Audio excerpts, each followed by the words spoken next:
Today I'm going to be ranking the worst starting 11 positions of players in the Premier League, and don't worry, it's not only filled with United and Tottenham players. It's not only about the consistently bad performances, but also unique blunders that may have affected the whole team.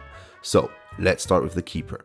My goalkeeper choice comes to no surprise, Andre Onana. Sorry that we got to kick this off with a United player, but Onana has been United's worst goalkeeper in history, and no Premier League goalkeeper has made more errors leading to goals than him. With comments like this, and of course some more harsh ones, it's no surprise that India is slowly getting more and more playing time. The left back is a little bit of a surprise, Andy Robertson. Yeah, didn't expect to see a league winner in the squad, but here we are. Robertson has been receiving stick from the Liverpool fan base, and the champions have been pretty harsh. The Scotsman's age is slowly catching up with him, which may be the leading cause of having been Liverpool's worst player on the pitch nearly every game. And on top of that, Liverpool have actively been looking for a successor, but in a recent interview, Robertson pleaded to the fans to make noise in renewing his contract next year. My first centre-back is Jan Bednarek.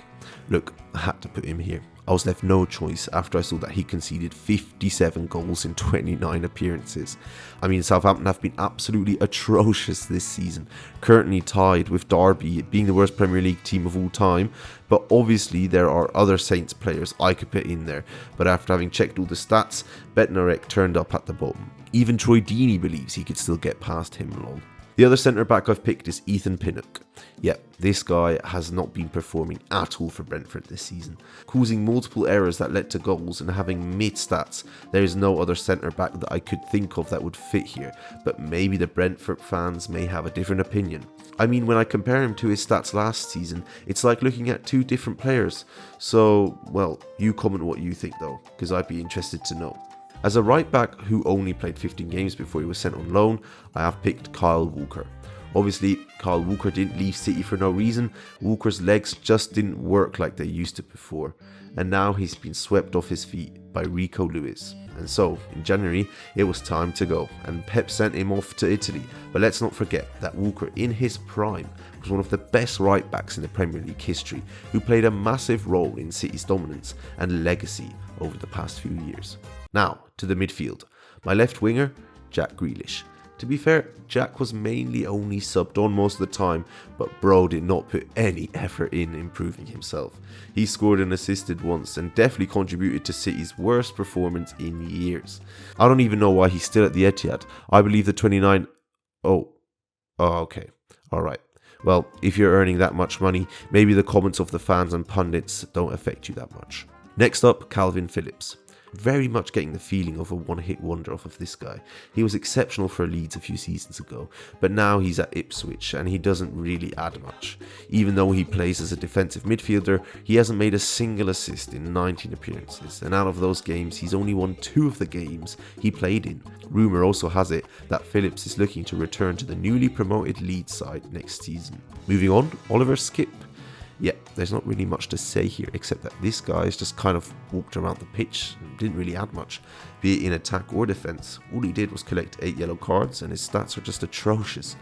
Jeez, man, no wonder Leicester is going down. I mean, bro, at this point this guy's just there to watch the game and forgot that he's actually playing in it. Now this might spark a bit of outrage, Phil Foden, because hear me out. Phil Foden was the Premier League Player of the Year last season and had scored 27 goals in 31 games, which is mental. However, this year, he just hasn't turned up at all.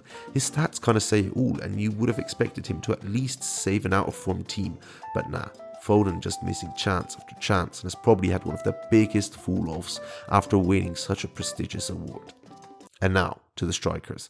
Let's discuss the one I'm certain about first, Rasmus Højlund. Yeah, that guy has just been absolute dog water, missing an insane amount of chances, and with that price tag was expected to revive the team.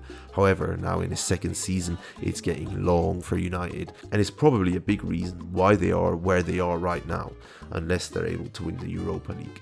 But this isn't even news to Højlund, as he is looking to leave Old Trafford this summer. And finally, after some back and forth, as my final player in my Premier League worst starting 11, I pick Christopher Nkunku. I know Nkunku has been used as a substitute a lot and isn't given a lot of time to prove himself.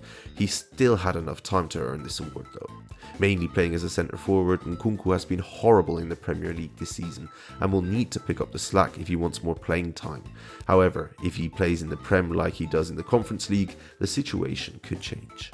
Anyways, I hope you're not too triggered after watching this video, and I'd be happy to hear what you think in the comments and who you would have wanted to see in the team. Thanks for watching, and I'd appreciate it if you could leave a like on the video, and if you haven't subscribed already, please join the growing community. See you in the next one, bye!